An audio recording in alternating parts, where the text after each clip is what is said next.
pourquoi tu es le seul responsable de ton bonheur. C'est une notion qu'on a tendance à entendre, mais on ne nous a jamais vraiment expliqué et prouvé par A plus B que cela est le cas. Et je m'apprête à le faire en quelques secondes avec toi.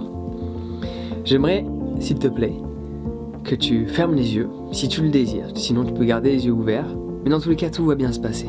Il y a un écran qui nous partage. Je vais pas te mettre une claque. Je n'oserais pas te faire ça. Je te ferai un câlin si tu étais là.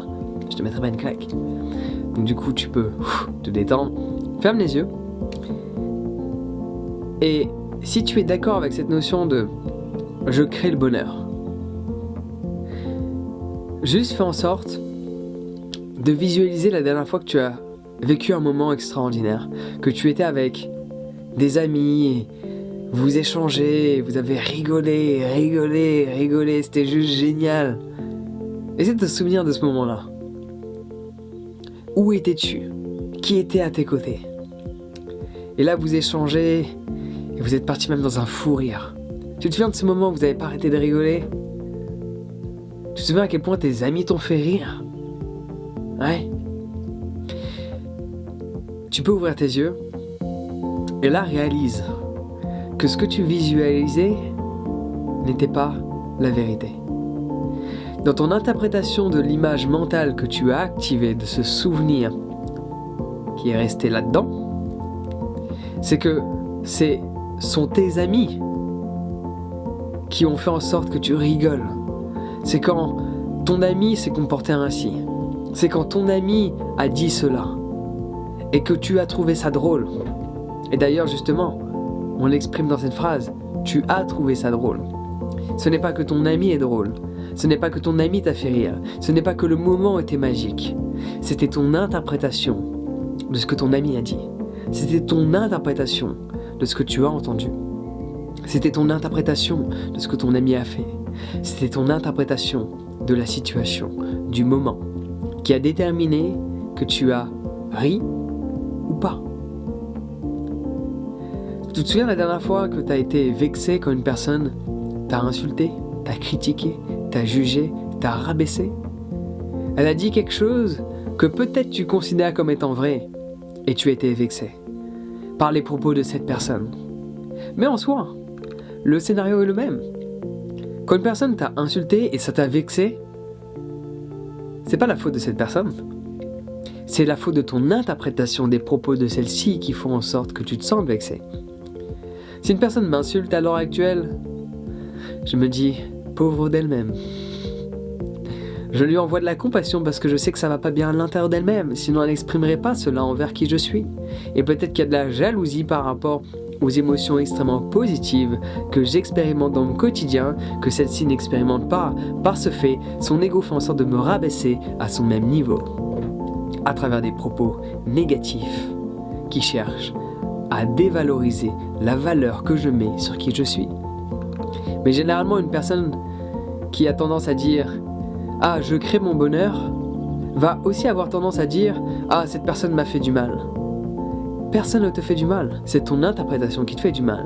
Parce que dès lors que une personne t'insulte, bien sûr je parle de mal verbal, même si on pourrait remettre en question le mal physique à partir du moment où il est fini.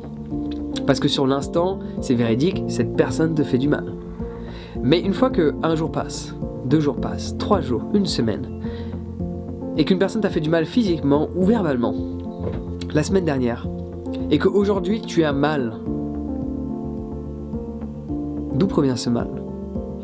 De l'activation de tes pensées, du souvenir de l'événement. Et ce souvenir de l'événement, en fonction de comment il a été, s'il a été verbal, ça va réactiver des émotions négatives. S'il était physique, ça peut réactiver des émotions négatives et également des sensations corporelles de mal-être. Où tu as mal à quelque part, où cette personne a été violente avec toi physiquement. L'activation mentale engage le corps également. Donc par ce simple principe, cela signifie tout simplement qu'on crée notre bonheur et on crée également notre malheur. Par l'activation de nos pensées, par l'interprétation que l'on a des propos d'une personne. Si tu te sens blessé, outré, mal quand une personne exprime quelque chose, c'est uniquement parce que tu interprètes les propos de cette personne de cette manière-là. Parce qu'une autre personne pourrait ne pas être blessée. Par ce fait, cela dépend uniquement de l'interprétation de la personne qui reçoit les propos. Quand tu es heureux, on a tendance à oublier et a tendance à croire que des gens nous rendent heureux, que certaines personnes nous rendent heureux. Mais au final, c'est toi qui as décidé de rire. Parce que consciemment ou inconsciemment, tu as décidé d'interpréter le scénario de cette manière-là. Tu as décidé, à travers les propos de cette personne ou les actions de cette personne, d'activer certaines images mentales, de les assembler d'une certaine manière qui font en sorte que cela déclenche une émotion positive. Ça t'est déjà arrivé de ne pas rire à une blague où tous les gens autour de toi rigolent? Pourquoi cela?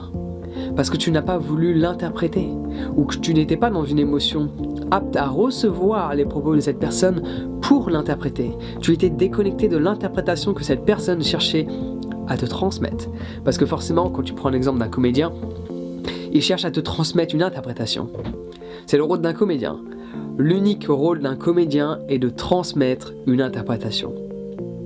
Parce qu'il sait que cette interprétation va te faire rire. Un comédien fait en sorte de créer certaines images mentales où il y a déjà une interprétation qui est attachée à celle-ci, qui va déclencher une émotion positive. Mais si tu n'écoutes pas pleinement les propos de cette personne parce que tu penses à autre chose, tu ne vas pas pouvoir recevoir l'interprétation du comédien reliée aux images qu'il te transmet à travers les mots qu'il exprime. Quand un comédien te fait rire, il te fait pas rire parce qu'il parle. Il te fait rire parce que ses mots décrivent une histoire. Cette histoire décrit des images. Cela devient imagé mentalement. Et il a créé une interprétation que tu as juste besoin d'absorber pour rigoler. Mais c'est toi à nouveau qui as décidé d'accepter l'interprétation de ce comédien ou de ne pas l'accepter. Par ce fait, à l'essence même de ton bonheur ou de ton mal-être, c'est ton interprétation. Ce que tu décides ou non de recevoir, ce que tu décides ou non d'interpréter, d'une manière ou d'une autre. Si tu peux créer ton bonheur, tu peux créer ton malheur. Si tu peux créer ton malheur, tu peux créer ton bonheur. Donc la question est, qu'est-ce que tu décides de créer? Et qu'est-ce que tu fais si tu as plus tendance à créer ton malheur pour justement créer le bonheur? Pointer du doigt vers l'extérieur ne va pas changer ta condition intérieure. Pointer le doigt vers l'intérieur et réaliser que tu as le pouvoir de changer ta condition intérieure, que tu as le pouvoir d'être heureux chaque jour, que tu as le pouvoir de vivre la vie souhaitée, que tu as le pouvoir de bien te sentir quand tu te réveilles, de bien te sentir quand tu te couches. Et durant tout le reste de la journée, cela ne dépend uniquement de toi. Donc si cela peut t'aider, j'ai un guide sur les étapes du bonheur qui est totalement gratuit, que tu peux télécharger en cet instant présent, en cliquant simplement sur le lien dans la description. Donc on se retrouve de l'autre côté sur mon site internet. On se prend soin de toi, passe une excellente journée et souviens-toi, si on crée le bonheur, on crée le malheur. Qu'est-ce que tu choisis? Créer le bonheur ou créer le malheur? Je pense connaître ta réponse. Mais parfois c'est bien de l'exprimer envers soi, de se la tester. Je décide d'être heureux, quoi qu'il se passe, quoi que l'on me dise. Je prends la décision d'être heureux. Je prends la décision. Je prends la décision que quoi qu'il se passe, quoi qu'il arrive, je ferai en sorte d'expérimenter la joie dans mon quotidien. Et là, tout ira bien. Sur ce, prends soin de toi, passe une excellente journée.